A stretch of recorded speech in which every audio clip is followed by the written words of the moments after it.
Welcome back to the group chat. Nathan Marshall with the Crusaders. Yep. Scott Robinson. Yep. Scott Robinson. Close. Rep straight off.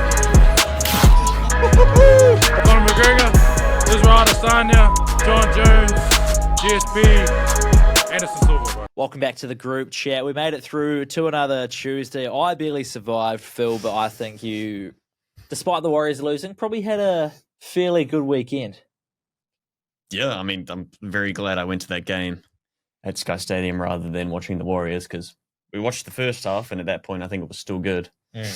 I think we left when it was about 2-0 for the Wars, and then we're just checking the scoreboard every now and then. And then at 8-12, you're like, oh, yeah, we're in this. We're going all right, actually. And then, oh, no, this is why we're at the rugby. So, massive weekend, massive result, history made. Yeah, crazy. Keep the Freedom Cup.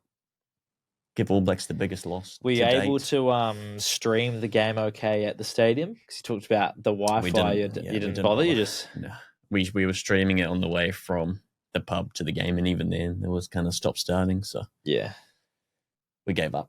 Yeah, just check the score, and then we also didn't want to spoil it. And then you just get the notifications. You can't help it. So. Nah, you can't stay away from it, really, can you? And also the way that game started, the Springboks game, they came out firing. It was just so entertaining from the get-go. You don't want to be watching something else. You're just locked into that game. Well, you've paid $200 to watch the game you're at, so you might as well.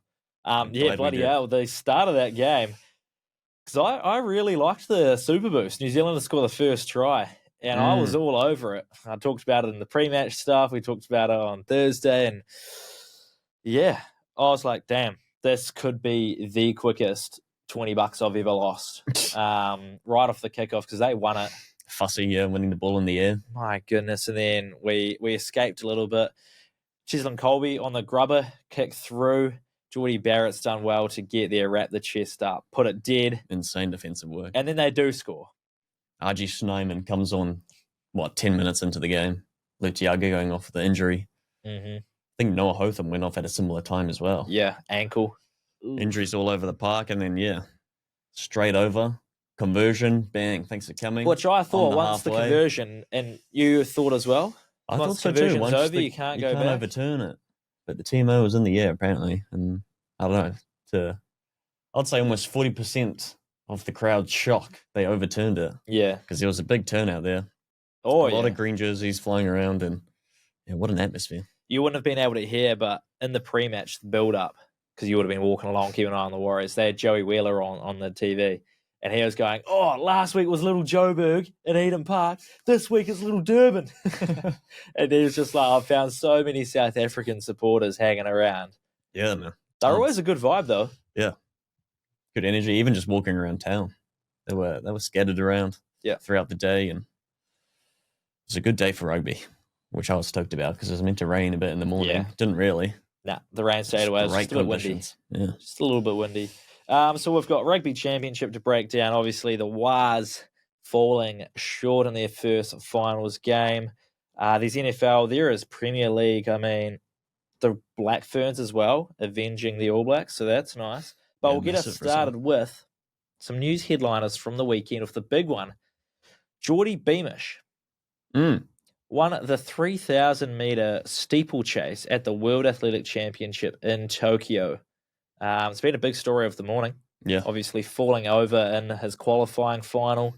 Getting absolutely trotted on, gets back up and still qualifies. And then we're just looking on Twitter on how the race unfolded. 400 metres to go in 11th.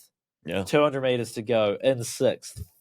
100 metres to go in 4th. Crossed the finish line in 1st, beating the two-time world champ. Insane. Unreal. I didn't even know the World Athletics Championship was going on at the moment. Yeah, and it's been a great turnout too. Talk about the atmosphere at Sky Stadium over in Tokyo. It's buzzing. That looks really cool. Fans too, turning up and turning out for their runners and whatever. So it does look like a good time there for sure. Yeah, I saw Usain Bolt celebrating the first Jamaican to win the 100-metre world champs in over a decade. Seville upsetting Noah Lyles and Thompson, the other Jamaican, and Usain Bolt was there giving it big ones. The 100 metres is always a good event. Reece Walsh keeping the streak alive, making news headlines once again, this time for his headbutt on Hudson Young. No suspension either. What do you make of that? He gets a fine and a slap on the wrist, doesn't he? Yeah. Hey, he had an unreal game. Like, as much as we want to talk bad about him and the Broncos, but man, he had a incredible game and headbutting Hudson Young and then flipping the bird to the Raiders fans as you're walking out the tunnel, come back onto the field after a 10-minute break, and then you score a try. I mean, yeah, it was next level stuff. A bit of Hollywood going on for his. We talk about, pulling it back, pulling a try back after you've already kicked the conversion. How about giving a penalty after the final whistle was gone? All sorts of drama over the weekend, and Raiders fans, man, they would be seething. Oh, yes. Thinking your team has won it not once, but twice. And to have both times disallowed. I mean, twice is crazy. In pretty rough circumstances. Yeah, you can't make contact on the kicker, no matter how much Reece Walsh played it up. But then the knock-on was rough, I thought. Similar to the one the Warriors had a week or two ago, but I don't think I thought the Broncos player touched it first. I slowed it right down, 0.5. I was like, you're running the bunker up there. It bounced off the Bronco and he slapped it back. Yeah. In real time, I was like, he slapped it into the Broncos player. He actually slowed it down. Broncos player touched it first. He's on the inside ball. Do you reckon the bunker even slows it down enough? They just run it real time. They don't slow it down enough. They check it. They check it about 10 times in 0.75 speed. They need to slow it right down and go frame by frame if you're going for that marginal of a call in terms of who touched it first. Slow it right down. Pause it. Freeze frame that motherfucker. Honestly. And the fact that it's rugby league, so even if you slap it down, they said, he slapped it into the Broncos player, whatever. Yeah, the knock-on rules in rugby league are very iffy. Then you had Reece Walsh hitting the crossbar off a field goal. There's all sorts of drama. But what a game. That's what you want for a final, was that game. Well, almost 100 minutes of rugby. It was insane. Absolutely. One way to kick off the finals, and we had some crazy bets come through our desk, which we'll check on as well. The last news headline I had for you, another incident with a rugby player, the French rugby player. I don't know if I'm going to nail this, but Axel Berthomeu. I've ruined that. But suspended for 12 games after biting an Irish player in the ruck in the Women's Rugby World Cup. Did you see this? No. So she's in the ruck and her head's just popped out, and there's someone who's over the ruck and her arm's just sitting there, and she just bites her forearm. 12-game suspension. Later bowl. Yeah, I'll see you later. Are you hungry, mid-game snack? What's going on there? Yeah, I think someone had said, I can't remember the Irish player's name, but their last name was similar to a snack or peckish or something, and it was just a joke about how this French player just got a bit snackish and had a bite of Old Love's arm. We'll get back to those NRL games because we definitely need to talk about that. But Betch's new Refer a Friend promo. So if you have an account and you get your mate, anyone to sign up, they put in your username. When they sign up, you'll both get $20 bonus cash, which you can make the most of. And I believe you've got a little story for us. Deposit 20, get 20 sort of situation. Yeah, my mate actually sent me a message over the weekend because we're talking about the crazy multis that happened. I think he sent it to his brother, get the little referral code in, and with that 20 bonus cash, put it straight out. Of course, it's the Raiders Broncos game. Of course it was, just like everyone else. And of course, he's gone Ethan Strange, Karapani, Weeks, and Walsh. So that 20 bonus cash into 1,040. I mean, that's a great start. Talk about beginner's luck. But if there was ever a game to bet on try scorers, it was that one.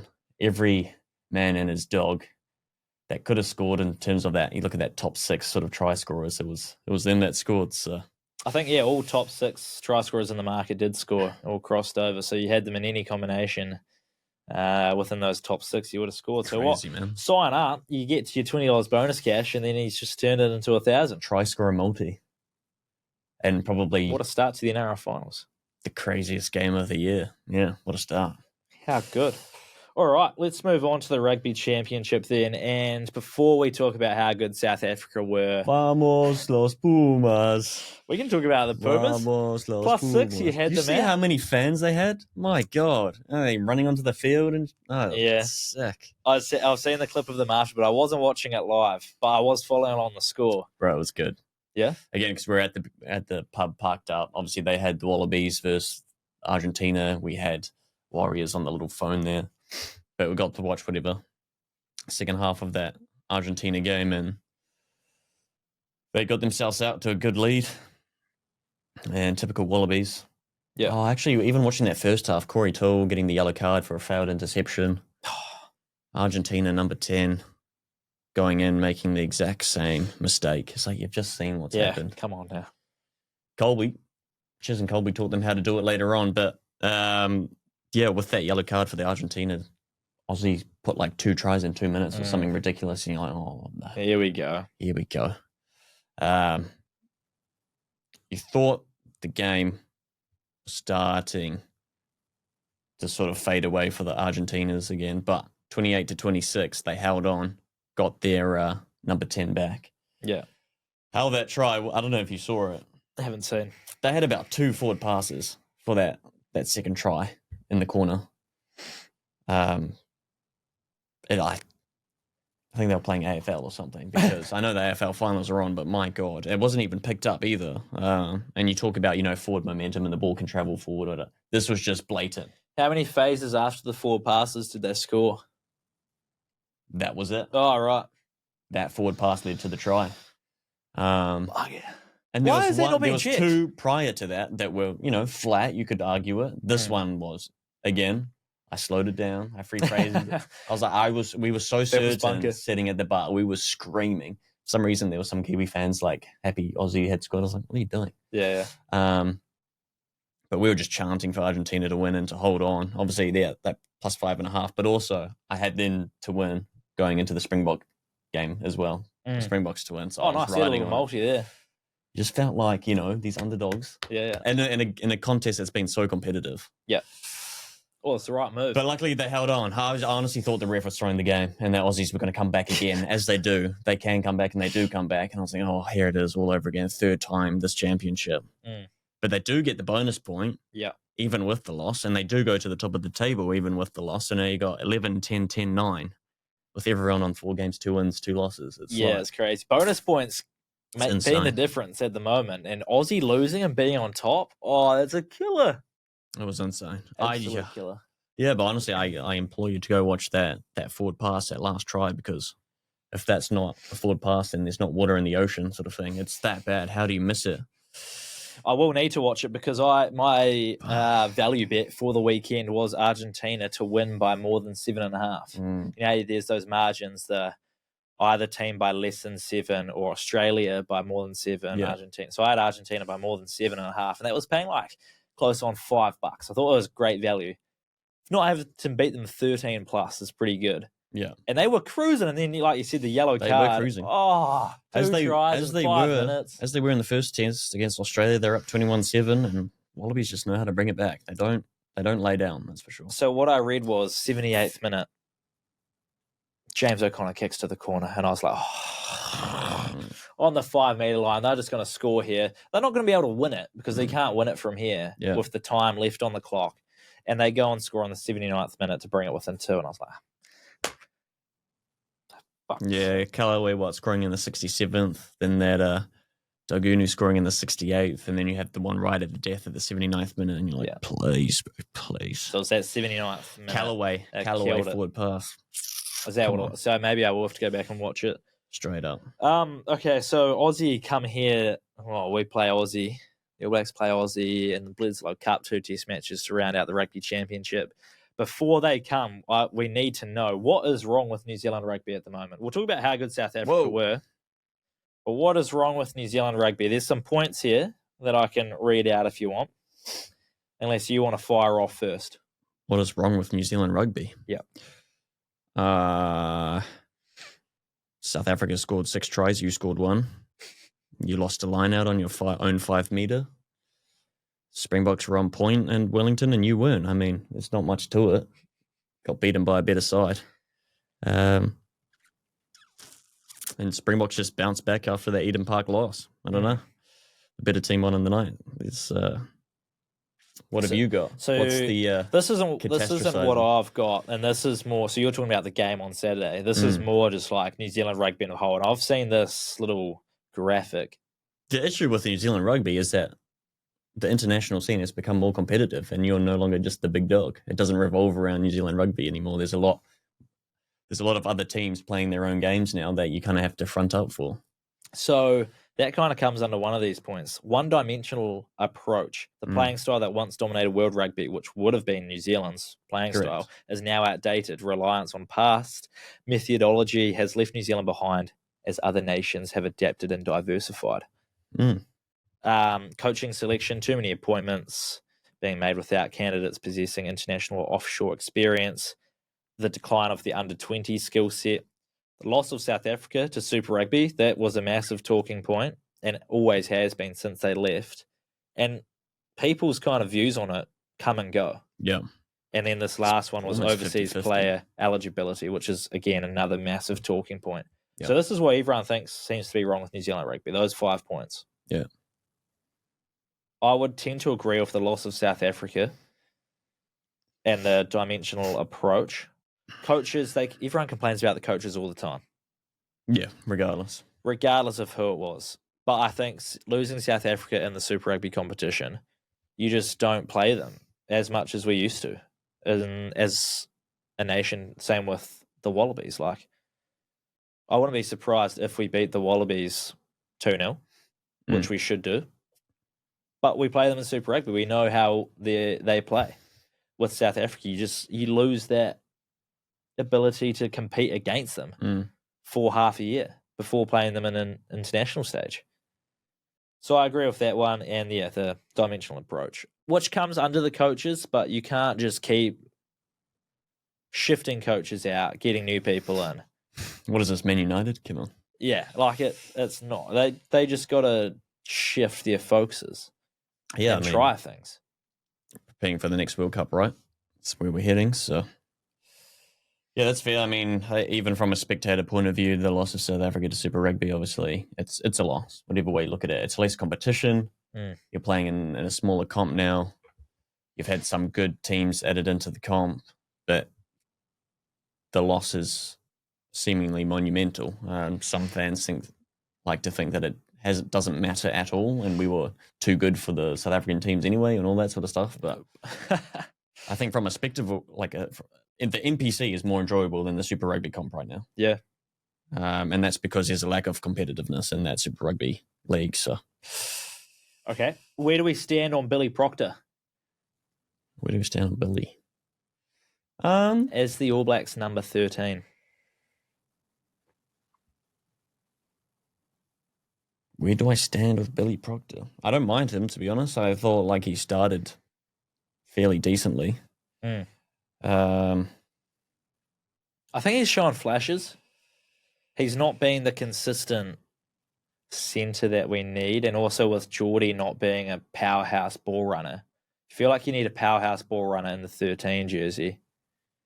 And I think Billy's he's almost like a jack of all trades but master of none in that centre jersey. I like him, and I think he's good going forward, but I don't know, with the back line, you almost need your Tavatavanawai or a Lester Fainga'anuku in there that can just be your power ball runner.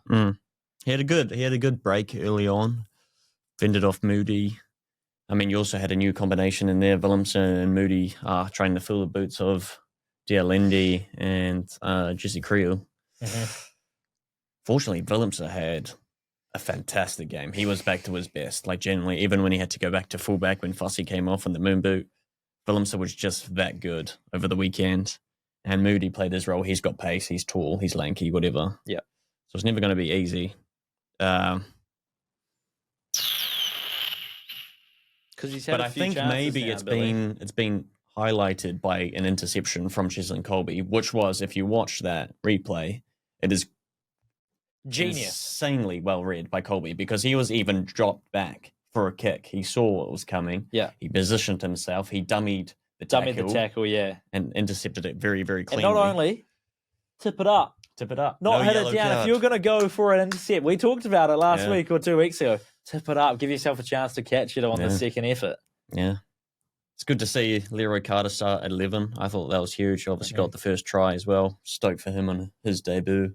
Yep. I'm not sure about the rhetoric towards Billy Proctor. I don't think he's as bad as everyone's making him out to be. I think people just wanted him to have more of an impact. Yep. So does he get more chances against Australia, in your view? I think he does. Yeah, I don't see who comes in his place or who starts. You would have to reshuffle that centre pairing otherwise if you're looking at a Quincy Pyre or something like that. But I don't know. Springboks were just on point on Saturday. Simple as. Yeah, okay. So South African vibes, the Springbok vibes, what are they feeling?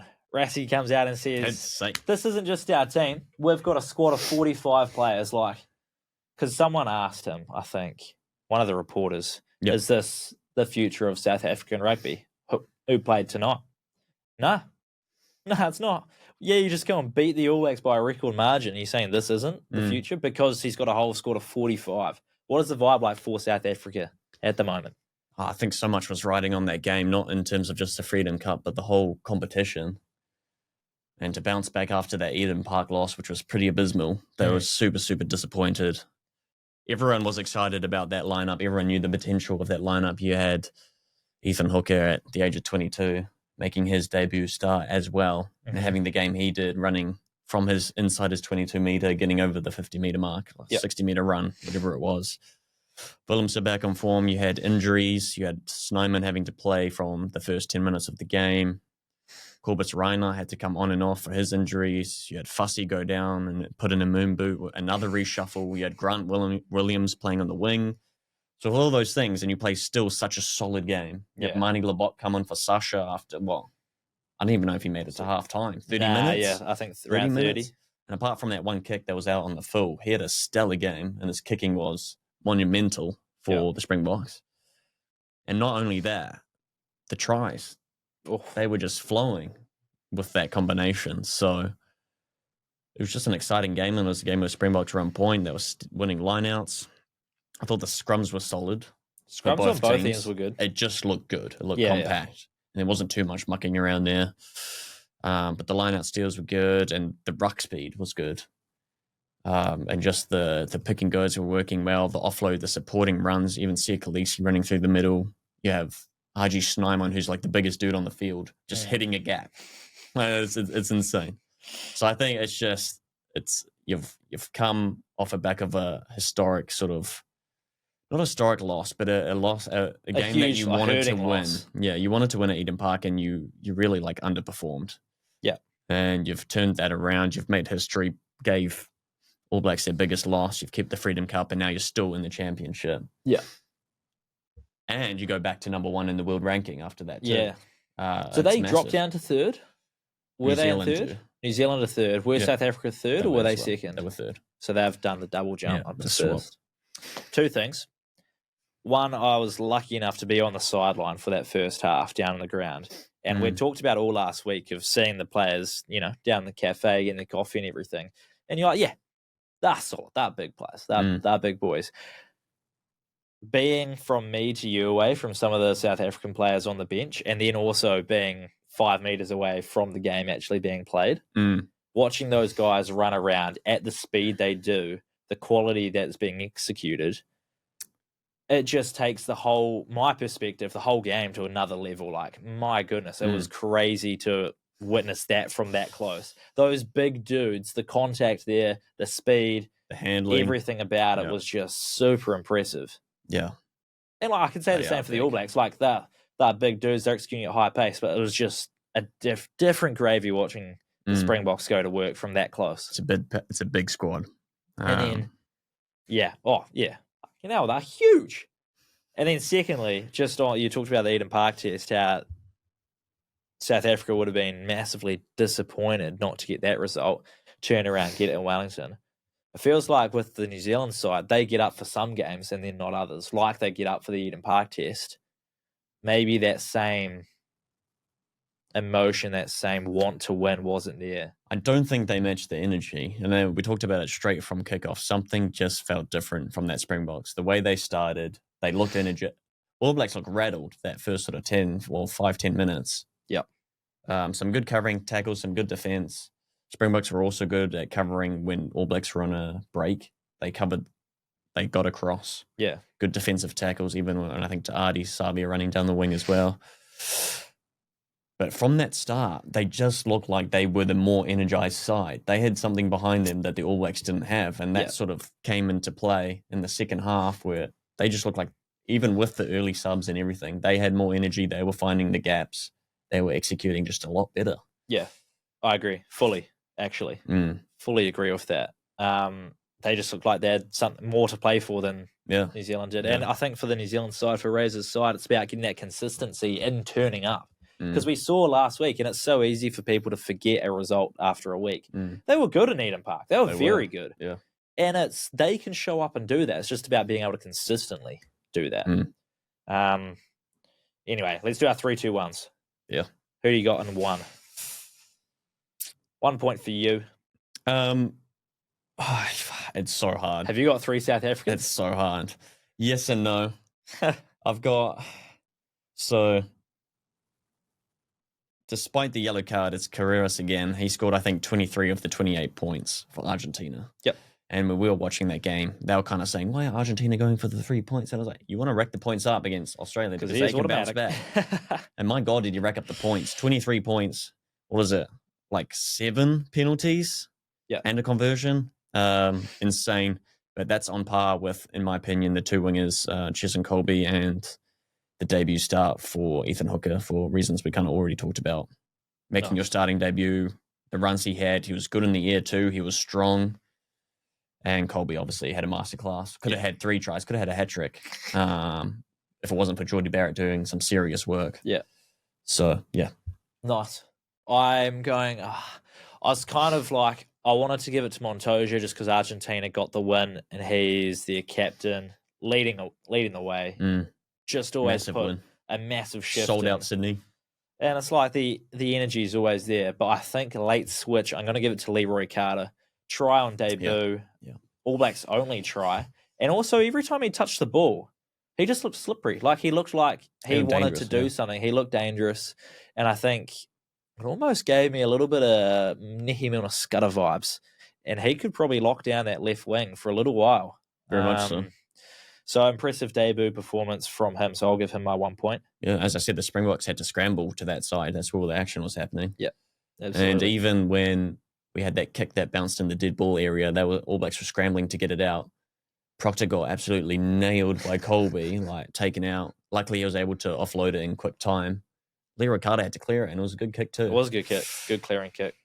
Number 2, that centre combination that swapped out for the Springboks, so I'm giving it to Damien Willemse. He was back to his best. You're going to give 3. Lethal step, strong runner, big shoes to fill from, Jesse Curry and Dialindia. That's like over 150 games together, I think they have. Yeah. Really put his mark on the match, got a try, even when he had to go to fullback. Sealed the game with his try, I think, too. Had a miniature Artie moment. Saying, I'm back in the green jersey. Yeah. I'm playing my best stuff. He was just good and just strong runner all game. I thought you were going to give him 3 points, if I'm honest. I'm intrigued to see you give your 3 points. So I'm going to go Peter Steph to Toy. Yeah. As my 2 points. Just an absolute workhorse. He was everywhere. I think, I don't need to say much else other than that. He was everywhere on the park. A huge reason of South Africa's go forward, quick ball. You talk about that ruck speed and everything. Yeah. Just he's always involved. Your 3 points. Well, even when they had that chip across the field and Love took him out in the air, he came down, popped it up straight away. Boom. Great tackle from Ruben Love too, I thought. I mean, you can't do much about it. Timed it well. Tackled, and the only thing you probably could do a little bit better is try wrap the ball up so we can't get that offload. And he did try. It was just that quick. Peter Steph knew what he was up to. Yep. So that leads into my 3 points, and it's pretty much just the whole forward pack of the Springboks. Oh, yeah. Fair. I think, except for that line out at the start where Luke Diago lost it because it was just too far to the left, I thought they were pretty clinical throughout the rest of the game. Lots of turnovers. Their ruck speed was great. Their running rugby was good. Their offloads were good. The supporting play was good. RG Snyman coming on after 10 minutes, we talked about, scored twice. Obviously, one was disallowed. my God, seeing a man of that size go like a hot knife through butter in between a gap, you're like, how is he doing that? One of my mates was referring to him as the big-ass Viking. Yeah. Just because of his haircut, his looks. The big-ass Viking. That's how we talk about him too. I mean, Rowan Nortje stealing the ball on that All Blacks 5-metre line out, that was huge. That would set up Willems's try. Peter Steph-Toy we talked about. He was just everywhere, man. He even got up for that cross kick. Quagga Smith scoring. Sia Khaleesi running through the middle. And that run that Sia Khaleesi had set up for Colby's second try as well. So there was a lot of things that the forwards did that laid the platform for the backs to go on and score a try if the forwards weren't hitting the gap themselves. So they were just everywhere and they were up for it. So that whole pack gets 3 points, especially with the early shuffles and having to figure out all the different combinations. How to front up to this All Black side that just matched you in Eden Park. Yeah. And then going out and reading their line out plays. Yeah, for sure. It was good stuff. Nice. I've got Manny Labok as my 3 points. Yeah, he was good. I thought when he came on, Sasha looked dangerous. He looked very good. The only thing I feel like he lacks a little bit is the kicking game. He's more of a runner. Yeah, and when Labok came on, he just controlled it with what he does best, and that's probably his kicking game. Yeah. And the All Blacks were very good at Eden Park at diffusing the South African kicking game. They had no chance at Sky Stadium with Labok's kicking game. It was windy. We talked about that. I think we diffused 90% in Eden Park. I reckon we diffused 10% at Sky Stadium. Like a massive change, and I think that was a huge reason why they were just able to keep piling on the pressure. They were even putting bombs up inside the New Zealand half. They'd be just on the New Zealand side of halfway. Bomb it up. Okay, we'll go catch it just outside the 22. Cool. Even with the one penalty, I thought we were going for the line, and he just like, I'm just going to do an up and under. Yeah. What are we doing? But it worked. Overall, I'd say it worked. The only thing I could fault him was the kick out on the full, but that was an early mistake that he had. And since then, he was absolutely stellar, and that backline looked better for it, looked more lethal. Yeah. It looked like the combinations just worked slightly better, as good as Sasha is as well. Yeah. I don't know. Do you have the pace just went up a notch when he gets Sasha at fullback? Does he play much fullback? And then Labok? He can. But again, I think you would rather have Willemse sitting in at 15. He's more of a natural 15 than Sasha is. And Sasha is good enough. I mean, it's all good issues to have. But Labok just had a great game. Yeah. He's just one of the 23 South Africans that were on point in that game, which you can't do a lot about that. Let's do the NPC and Black Ferns real quick. Quick check-in on the NPC. What was your game of the round? Canterbury held the shield against Tasman. You got some options there. Auckland pumping Manawatu. Counties pumping Southlands. There's something about Waikato and winning games by 1 point. They've done it again for, I think, the fourth time this season, 29-28. Northland over Wellington. Northland at $2.60, I think. The multi was looking good up until... I think that Bay of Plenty Hawke's Bay was a 50-50, and that's what we talked about. Bay of Plenty at $1.50. Yeah. Hawke's Bay winning it right at the death, 21-all. I think it was a drop kick that won them the game. Yep. End of normal time too, so it got to golden point. The only thing I was upset with was Southland. Getting shown up like that. Severi's debut, I don't think he even scored. I was upsetting. Let me check. But we talked about Wellington at $1.56 or whatever it was. Just not really worth that price, that team at the moment, and Northland showed up again. So crazy results all around the park. Canterbury were actually down at 1.2 to Tasman. They won on they had to fight the for last 83rd minute, a George Bell try to win it. They had to fight back. And they scored in the 69th minute as well. So they scored 12 points in the last 10 minutes. Crazy comp. I think my game of the round is that Battle of the Bays, just with Hawke's Bay being the underdog, golden point, drop goal to win it as well. Not even like a penalty. Take a drop goal. Love it. North Harbour, 1 point off the first win of the season. Oh, goodness. And then the Black Ferns avenge the All Blacks with their quarterfinal win over South Africa. And kind of a reverse scoreline, but it was a bit tighter than that, wasn't it? Yeah, 10-all at half-time with, what, South Africa women paying $23, I think. Black Ferns were suspended prior to the start of that game. Then 10-all at halftime, you were going, this is a game. Yeah. But Black Ferns woke up and they're like, wait a second, we can play rugby. Yeah. Came out in the second half firing. And I think it was like 2014, and it's only been like 10 minutes of the second half. I was like, all right, Black Ferns are back. I can go to bed. And it's time to go to bed, yeah. But great first half, man. It was generally like very enjoyable to watch. And that 18-year-old winger, I forget her name, she's just insane. She's scoring for free for the Black Ferns. Yeah, it was good stuff, and good to see the vibes and the dancing energy by both teams after the game too. Yeah. It's a serious show of respect, and if Black Ferns don't win this comp, I'd be very, very surprised. But England, there are the a main few competition, teams right? in the mix that are looking equally as good for sure. Well, I'm just glad that Canada as they well. got one back. Canada looking good? Yeah. Really? Well, we drew with them earlier on already in the comp, so got to face them again in the semi-final. Yeah, for revenge. It's tight. All right, now the big one. The NRL now. There's plenty of big bets on that, and I'm going to pull some up, but it feels like every other week we get the game of the year throughout especially towards the end of that regular season. Does the Broncos Raiders game take the cake as the game of the year?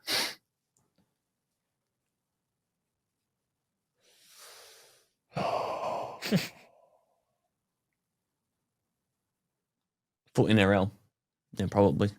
Yeah? It was that nuts. You've had crazy moments in crazy games. You think of that Halasima try to win the game against the Knights. Yep. The Kaya Weeks full field try after a Miss Cleary field goal or drop kick. Ran the whole field to win the game against the Panthers. That was peak too. Yeah. But having extra time, then having to go into Golden Point, the Raiders thinking they've won twice, Reece Walsh having a masterclass, headbutting someone, pulling the bird to the fans when he gets sin-binned, and then coming back on and scoring a try. It's just like, it was shithousery, but it was like, you couldn't not watch that game. If you didn't watch that game, it was like, get on and watch it right now, because this is nuts. And then if you're a Broncos there's not been many fan, games like that. Turn it off once you lose, and then turn it back on when you see it still going, and then turn it off when you lose again, and turn it back on when you see it still going. It was crazy. Oh genuinely my insane. goodness. Yeah, you just had to watch that game, I think. So probably, if that was the final, that would be peak, without a doubt. You would say this is like rugby league, like this is the peak. Yeah. So and it could be the grand final. It has the potential to, right? They can meet in the grand final again. Yep. That would be special. Imagine if they put on something like that for a grand final. Yeah, and also I think I'm still looking at this Women's Rugby World Cup. New Zealand, Canada, France, England. When we drew to Canada earlier in the year, back in May, you've got Canada, 121 point differential, New Zealand, 129 point differential, France, 150, and England, 191. Like, this is going to be good. Yes. Oh, so much good rugby. It's insane. Good rugby. How about good betting? Have a load of this. 50 cents, 13 legs into 5,825. Katoni Stags to score.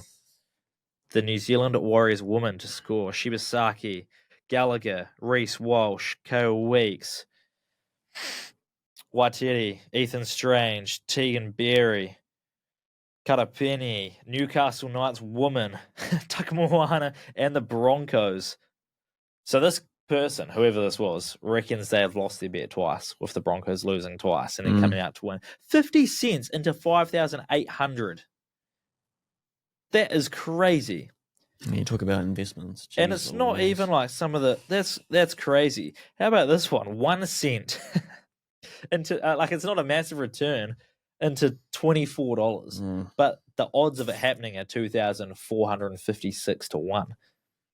You're just getting tennis, table tennis, football, table tennis, football, table tennis, gaming, football, table tennis. Like, who cooks these up? $1 into 1,200 on the NFL, $4 into 3,500 on the NFL, 50 cents into $700 on the football and the NFL. What the heck? It is just wild times to be punting over the weekend. Crazy. And a lot of those coming from try scorers too. But yeah, I wonder how many multis, fall apart that easily when, the Broncos don't win at $2.20. Probably a lot. The final whistle was the final whistle. Yeah. When someone doesn't score that try, I don't know. It's insane how many hit over the weekend. And yeah, it seemed like that Raiders-Broncos game was the one to do it. But good to see people are winning across the board in the NFL and the esports scene as well. Yeah, esports is crazy. Table tennis, what combos. Now, we've got to be quick here. Yep. But do you want to talk about the Warriors and then do I like it or love it? I can't really talk it. I still haven't watched the game. No, I didn't catch it either. After the score. I don't know if I want to watch the game. I've not heard good stuff. I've seen some highlights. But yeah. From what I can tell, it sounded like we were in it. And then, yeah. I mean, it started great. 2-0 up, rain pouring down. Like Alisema scored a try to get us 8-12. We really needed to be the team to score next when it's 8-12, though. Yes. It seems like Panthers just put us to the sword. Some rough calls, but that's to be expected. Nothing new there. Without watching it, obviously, it's been a good season. We've done well with the injuries we've had. Panthers too good on the day, I guess. Panthers looking for that 5P. That's a scary thought. Okay. Now, you've seen the like it or love it. Do you want to lead this first one? Well, Zubamendi. Jeez. You've seen the goal. Yeah, it was clean. He got a brace, didn't he, that game as well? Yeah, he scored too. Very clean. And as I showed you, Brian Mbuemo almost scoring a very similar goal. If it wasn't for Donnarumma being a fucking goat in goal. Very similar strike, but yeah, disgusting. And the curve on that. I know it took a slight deflection. Yeah. Takes it away from Sells ever so slightly. Yeah. At most, he's getting fingertips on that anyway because that was flying. He hit it like a rocket. That was a pin missile. Yeah, it was his top bins. But, like, if you just watch that live, my goodness, it looks like an absolute worldie. It is a worldie. When you slow it down, you're like, oh, yeah, you can pick it apart a little bit. But come on. Come on. It was a clean shot. It's got to be goal of the month of September, surely. I love it. I'm sad I love it. So far, yeah. Arsenal 3-0 win. Zubamendi a brace. We're having a chat on the multiverse comment section about the Arsenal attack not firing and what attacking options are we talking about. Talk about throwing Zubamendi in there. CDM, he's an attacking option now. Come on. Come on. I'll run the next one for... hang on. Do you like, love, or loathe Zubamendi's goal? I love it. I love bangers, and there was a banger, so... All right, what about this one? Manchester Derby. Obviously, you don't love that result, but how about this? The Man City team have fired their staff member who was wearing a United shirt while serving the bar at the Man City end. Oh, was it the Man City end? Man City end. No, I hate it. It's stupid. It's a Manchester Derby. I know he's working at the stadium, but you're not just going to block everyone from wearing a Man United kit coming into the stadium, are you? You still live in Manchester, unfortunately, mate, and you are the smaller team in Manchester, so I like it. It's a bit of banter, and if you're having a cry about that, well, my goodness, what aren't you having a cry about? I'm sure there'll be reparations, or I'm sure they've just moved him to the away end of the stadium. If he's fully lost his job for that, that's bonkers. Crazy if he has. Yeah, that's probably a good way around it. Eh? Just we'll shift you over to the. You can serve the United fans. How about it? Yeah. Probably. It's soft. It's a Manchester derby, man. Come on, who cares? Did you watch it? I watched the highlights. I did not get up at 3 a.m. and boy, am I glad I didn't. But again, you're playing 5 defenders and you're conceding 3 goals. I don't know what to say. Luke Shaw couldn't keep up with Erling Haaland. Not many people can. No. Harry Maguire giving a ball away as he does. On another day, though, you could argue that's 3-3. We had some really good chances. You look at the stats, 13 shots to 12. The difference being 6 on target for City, only 2 for us. We had the possession. We had the pass accuracy. Donnarumma was a stark contrast in goal. Yeah. Oh, my goodness. To buy in there. And even just the way he makes himself bigger in front of Haaland and Sesko had very similar shooting opportunities. And the difference of posture between Donnarumma and Bayindia is night and day. You just go, well, we had someone else in goal. Maybe we save 1 or 2 of those. But at the same time, on another day, we could have lost 5-0. So beggars can't be choosers. We had our chances and we didn't score. I mean, and Mbuemo's strike was clean. He also had one where he was like 10 centimeters in front of the goal and pushed it wide because it might just ripped it in. He just wasn't expecting it. Right. A couple shots that fired over the bar. And again, Donnarumma with some class saves. Yeah. So the goal stopper. Fair, but we need Martinez back and Luke Shaw needs to go. See you later. We need Cunha back too. There was another attacking option we really missed out on. Yeah. So Luke Shaw is a new problem, is he? Fair enough. I don't think it's a new problem. I think it's a reoccurring problem. The focus now, especially when he's on so Luke Shaw, injured. I reckon. Yeah, 'Cause, the, like, you the know how focus there's is on always a back five and conceding 3 goals anyway. I mean, come on. All right, and then this one. Haaland is a robot too. He is an what was it? absolute robot. 50 home goals now. 50 goals at home, whatever you want to 50 sway goals the stat. and 50 games at the Etihad. Yeah. Is probably a good way of putting it. So no, I don't like any of that, actually. No? To be honest. Any of the whole derby. I tell you what, I absolutely do not like this, but I have put in Also, there. not a single yellow card in a derby. Yeah. Where's the passion behind the badge, man? What are you doing? I had, as my same game Oh my multi, God. United to have the most cards. Not a card. What are we doing? That was unbelievable. I had over 2.5. I thought at least Yeah. there's at least 3 yellow You'd cards. think so in a derby. 2 yellow cards for at least one team. Yeah. Not a single yellow card. Get out of here. You could probably take this one, but the Chiefs, they played the Eagles in a Super Bowl rematch. I don't know about you, but I'm feeling 0-2. Everything will be all right. You keep me next to you. Anyway, Chiefs 0-2. My goodness. You're going to hate it. I don't think it's that terrible. The Chiefs dynasty ended last year. Not making the Super Bowl and things like that, so I don't know. It's a tough start. Early doors. It's early doors. You go in, and I think you actually take a lot of positives from that game against the Philadelphia Eagles. If Travis Kelce catches that ball in the end zone, you go up and you're right back in this game. You probably win the game. Instead, it goes the other way, 60 yards, and Philadelphia score on the back of it. But essentially the same Philadelphia team that pumped them in the Super Bowl, you held them to 20 points without your wide receiver 1, without your wide receiver 2, and an intercept that ultimately cost you the game. I think the offense is stale. It's definitely stale. We need Rishi Rice back. You need Xavier Worthy back. You need Travis Kelce to stop singing Taylor Swift songs in his head and catch the frickin' ball. The Taylor Swift curse has arrived. But 0-2, first time ever in Patrick Mahomes' career, he's lost 3 in a row. If you go back and include that Super Bowl. But that's harsh. They were see after next week. 2 good teams. They'll face the Giants next week. If they're 0-3 after that, start saying the Chiefs dynasty is over. If they had 1-2, they actually came back, and when they beat the Super Bowl, the Eagles in the Super Bowl, they started that season 0-2 as well. So that's what I'm going to ride with. The dynasty is not over. Okay. Anyway. Although it is.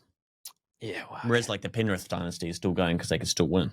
Fair. Could go 5p Panthers. 5p's crazy. Do you have anything else to add, or shall we call it a being there? Do I like it or love it? I like it, but I don't think it's over because of you've lost 2 games. I think the dynasty ended when you didn't win the Super Bowl last year. Fair. Obviously, I don't watch enough Super Bowl. NFL. So who's to say? You're still losing by close margins. I mean, you're not getting cleaned out, you know? Yeah.